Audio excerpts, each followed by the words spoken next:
when we brought the goats onto the campus, for a lot of the students, that was the first time they had ever been in contact with large livestock animals. Like, we've always had the chickens, so they'd been pretty familiar with that, but this was the first time that like agriculture had really been in their face. And I feel like that's really special for kids that live in an urban area, because there's not going to be a lot of times that they have sort of the opportunity to interact with goats, cows, pigs, things of that nature, which is a huge portion of what veterinary science is.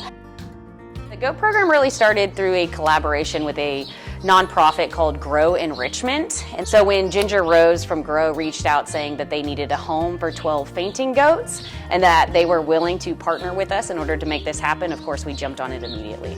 Right there, that's yucky. See, now that I've scraped that out, you can see all of that actually needs to come out too. Yeah.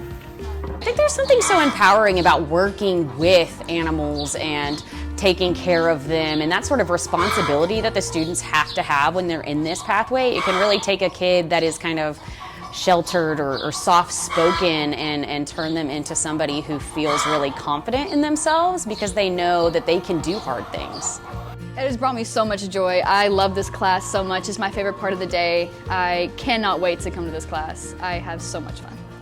This program has helped me become a way better student because I've been able to learn throughout this experience working with my team, and I look forward to this class every single day because it just brings me so much joy and so much excitement to be able to work with part of my team and the amazing animals that we have here.